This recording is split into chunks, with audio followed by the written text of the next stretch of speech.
Bonjour et bienvenue dans ce nouvel épisode du Journal d'une agoraphobe. Que vous soyez un auditeur fidèle ou que ce soit votre première écoute, je suis ravie de vous accueillir ici. Dans ce podcast, je partage mon parcours d'ancien agoraphobe. Je ne suis ni médecin ni thérapeute, mais si mon humble expérience peut offrir quelques pistes à un certain nombre d'entre vous, ou contribuer à libérer la parole sur un sujet qui stigmatise encore trop de personnes, eh bien, mission accomplie. Dans l'épisode précédent, je vous parlais de cette prise de conscience. J'attendais trop de l'extérieur pour aller mieux. Un psy plus génial que les autres, une méthode miracle, et puis j'ai compris que tant que je chercherais le mouton à 5 pattes, je ne ferais que stagner. Et honnêtement, je ne peux plus me le permettre. Mis à part le fait qu'il est tout de même dommage de stagner, dans quelques mois je déménage dans un endroit qui va complètement me bousculer. Il va falloir que je sois plus autonome, que je prenne le bus, donc pas le choix. Il faut avancer. Pour ce faire, je travaille sur 2 axes différents mais complémentaires. Le premier axe, l'instant présent et la méditation.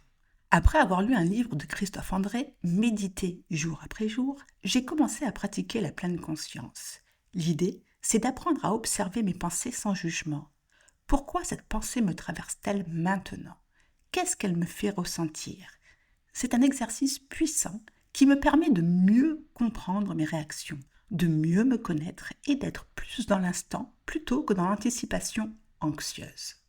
Le deuxième axe, remonter aux origines, aux sources de mes angoisses. Avec ma psy, j'avais déjà pas mal creusé ce sujet, mais j'essaie d'aller encore plus loin grâce à un livre de Michel Larrivé, Angoisse et anxiété, les vigiles de l'équilibre mental. J'ai donc identifié 3 grandes sources à mes angoisses. La première, la peur de la maladie. Quand j'étais enfant, je passais beaucoup de temps chez ma grand-mère qui avait 8 frères et sœurs, pour la plupart plus âgés. Forcément, avec les années, les soucis de santé se multipliaient autour d'elle et j'ai grandi dans cette atmosphère où la maladie était omniprésente. Chez nous, un simple 38 de fièvre prenait des proportions dramatiques. Et ça, forcément, ça laisse des traces. La deuxième source, l'angoisse du temps qui passe. Ma grand-mère me racontait souvent la guerre, l'après-guerre, et à quel point elle n'avait pas vu les années filer. Comment elle s'était retrouvée mariée, avec des enfants, puis grand-mère, sans s'en rendre compte.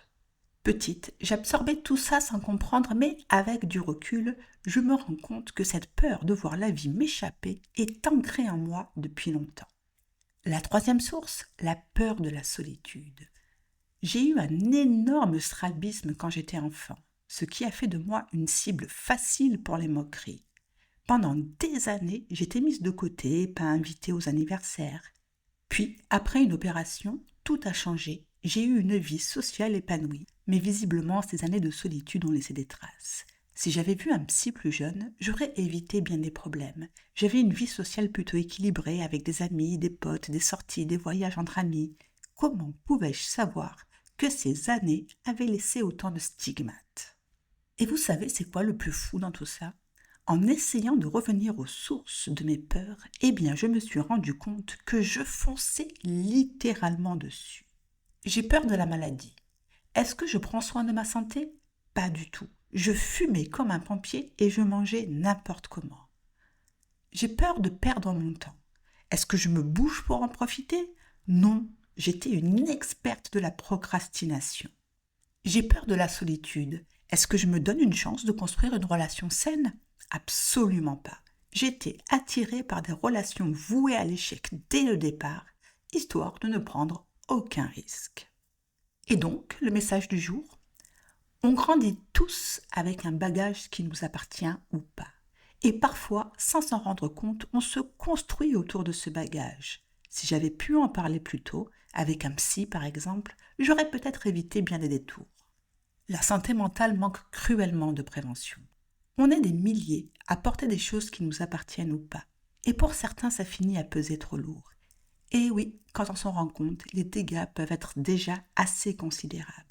On devrait tous apprendre, dès notre plus jeune âge, à se connaître. Cela éviterait bien des problèmes. Nous sommes en 2025, année de la santé mentale. J'espère que la prévention va prendre une plus grande place au sein de nos sociétés. Et voilà pour aujourd'hui. Merci d'avoir écouté cet épisode. Si ça vous a parlé, n'hésitez pas à me laisser un commentaire, une note ou à vous abonner. Votre soutien me motive à continuer ce partage avec vous. À très vite pour un nouvel épisode du Journal d'une agoraphobe.